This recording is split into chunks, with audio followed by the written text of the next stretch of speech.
What's up, tribe? How you guys doing? Go ahead and hit that subscribe button, and I hope you like this video.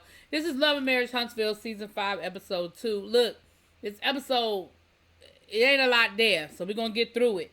The three couples are still at the retreat. We pick up at the dinner the night before, where Dr. Francis is still trying to let the Whitlows know, listen, I see you.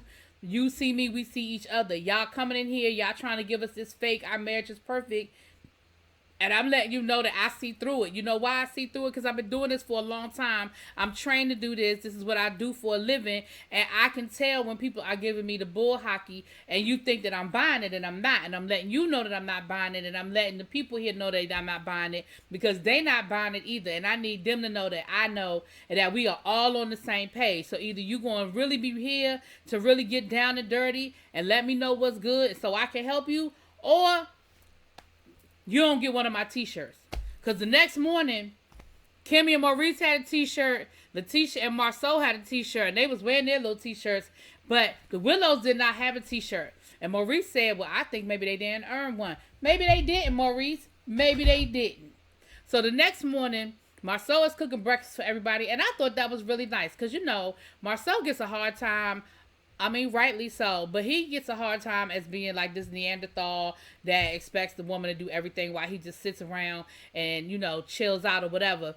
But I thought it was really nice that he was cooking breakfast for everybody. Good look, Marceau, good look. And the Whitlow guy, he comes in there, and Marceau, you know Marceau, he can't let nothing, he ain't gonna let nothing ride. He was like, so rough night last night. He was like, no. Lewis was like, no. It was cool. No, it was rough. It was rough, but you just don't want to admit that it was rough because you don't want to admit that there's a problem and you don't want to admit that you ain't got it all figured out and you don't have all the answers. But no, it was a rough night. But ultimately, he did apologize to Marceau and Letitia, and he was like, you know what? After what I went through last night, I realized what I did to y'all in Vegas, and I was wrong. And I really want to apologize because it don't feel good when the shoe is on the other foot. But here's the thing, and here's where I wish, I appreciate the apology, but here's where I wish Lewis had gone. It doesn't feel good when the shoe is on the other foot, so I understand your reaction to me last season when I was trying to give you some constructive criticism about your marriage. However, I still don't think I was wrong about what I said. It was just uncomfortable for you to hear it. And maybe I should not have said it because we didn't have that type of relationship where you were inviting my opinion. Because here's the reality. I bet you Lewis still feels the way he feels about what he said about Marceau and Letitia's marriage. I bet his opinion on their marriage ain't changed. He just understands now why Marceau felt the way he felt and why he reacted the way he did. And if you take that same mentality and you apply it to this situation, then Dr. Francis isn't telling you something that's wrong. You just don't necessarily appreciate being put on Front Street, especially in front of these guys, and especially from somebody you don't really know like that. But of course, he couldn't see it that way. So Kimmy and Maurice come in, and Kimmy basically tells them the same thing, and all of them are basically letting them know, listen, y'all body language and y'all affect was basically telling Dr. Francis, go to hell, I don't want to hear nothing you have to say. But at the end of the day, why can't y'all hear, that doesn't mean you, and you know, Lewis is like, well, I'm not just going to change everything I'm doing just because of what he said. Ain't nobody asking you to do that. Nobody's asking you to change everything that you're doing just because that's what he said.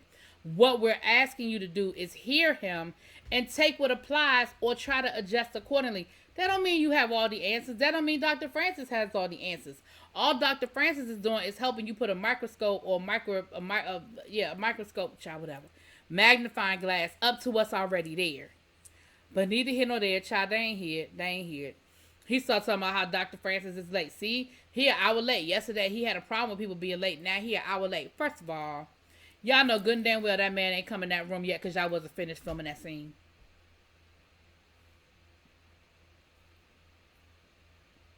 You know that's why that man ain't coming there.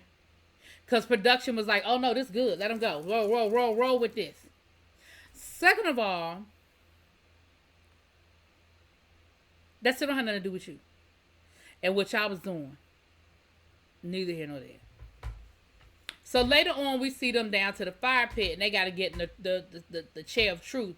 And I feel like all three couples did it at one point, but of course they showed us the Whitlows because again, the Whitlows are sort of on the hot seat. I'm sure Marceau and Tisha did it. I'm sure Kimmy and Maurice did it, but we didn't see all of that. We saw the Whitlows get into the hot seat, and again, Dr. Francis was trying to, bring it out of them, and he said, "Listen, don't get in this chair if you're not gonna be honest."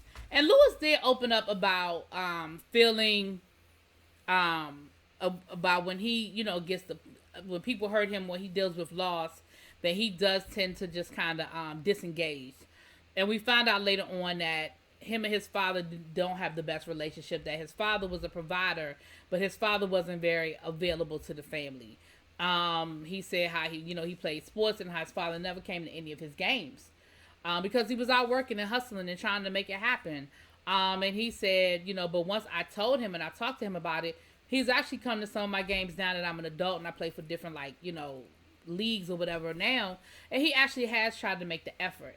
But like Dr. Francis said, this is the first time you've let your guard down. This is the first time you've opened up so that we could hear what's really behind that wall that you put up in front of everybody.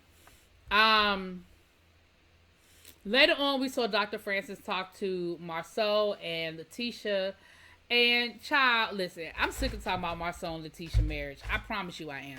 They said that their marriage was fine until they got on the show and they started having to hear other people's opinions and outside influences. And, of course, they showed clips from Martell saying stuff, Miss Wanda saying stuff. And, of course, they showed all of these clips. But at the end of the day, yeah, y'all were happy in y'all silo of y'all's marriage, but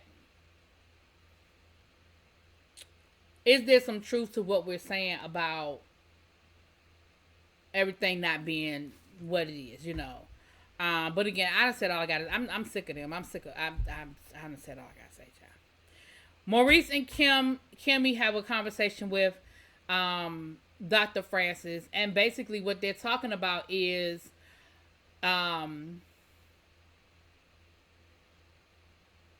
whole sex thing. And ultimately what it comes down to is Kimmy's thing is, listen, you want to have sex every day, and then when you're done, you want to roll over and go to sleep or watch the football game. But once we're done, I still have to get up and cook and clean and meal prep and have food ready for the week and do all these different things because I am a type A personality and I believe that things have to happen and there's, in order. And the flip side is Dr. Francis was like, yeah, but if you're a type A personality, then why don't you have those things done before y'all get in bed? Then you don't have to get out of bed either. And she said, and what Dr. Francis was saying, why don't y'all do them together? And her thing was, that's exactly what I've been trying to say, but you preaching to the choir, talking to me, talk to him. And basically what it boils down to is that Maurice feels like certain things are women's work, and so he ain't gonna do them. So cooking, cleaning, those types of things, that's women's work. So basically, Maurice, you want to have all the fun, but you don't want to do all the work. And basically what you need to do is you need to, help that woman clean and cook and do the other things. And then you can get you might have a better chance of getting the nookie as often as you want. Okay. Now back in Huntsville, we see where Melody had a conversation with Marceau's mom. Remember last week, they were talking about, Melody was talking to Stormy about the disconnect between her and Marceau's mom, and then Martell. And then Martell was talking to his mom about it. And essentially there was some comments made last year where Martell's mom was making it seem like Melody was lazy and Martell did all the work. And, I thought she was going to kill my son. And Melody was like, but that's not true. Like, you know that I'm not lazy. Like, that's not true. Baby, this one thing I can say. Now, Martell mama showed up. Marlene, is that her name, Marlene? She showed up. But, baby, she stood her ground. She said, well, I do think you're lazy. Child, Melody said, but I'm not lazy. Like, we did things together. And, yes, there were times when he waited on me, but there were times when I waited on him, too. Like, that was a relationship. That's a marriage. She said, but I do think you was lazy. Like, every time Melody tried to say something, she would say, but you were a little lazy, though. She wasn't gonna back down off of nothing she said. Listen, she said, I'll add to it before I take it away, okay? I will add to it before I take it away. I meant what I said, and I said what I meant. You were lazy. That's how I feel about it. And Melody was like, well, I'll tell you what. I mean, if that's what you want to believe, that's fine. I know that's your son, and you're not going to change your mind about your son. So then she said, well, you know how I blocked you. Well, I'm going to unblock you. Miss Marlene said, you can keep me blocked. That's fine. I don't care. Said, you keep me blocked. She said, whatever make you feel better, hey, baby. She said, well, I really want us to have a better relationship because you know, you are the kids' grandmother, and I really, you know, I want us to get to the point where if I'm taking the kids out to eat, that I can call you and invite you and all this stuff. She said, oh, yes, I would love that. I would love that. Child, that thing cracked me up because Miss Marlene was like, well, you were a little lazy. She said, but I guess if, you know, you did have all them babies. I said, okay, then. All right. So later on, we see her meet with Martell and basically tell Martell, you know, that they had a good conversation. It was productive. And Child Martell sitting there pretending like he ordering all this wine. Martell, where them people wine at? The people said that they ain't got their wine. The people said that they ordered that $30 wine and that $50 shipping and handling, but they still ain't got it. That's what the people had said. The people said they still don't have a wine, Martell. Where is they wine? You sitting there talking about you ordering more and you sold out because so many people want the wine. They did want the wine, but they don't have a wine. Are they going to get it before Christmas? Anyway, that's all I got, child. Y'all let me know what y'all think. I'll talk to y'all later. Peace.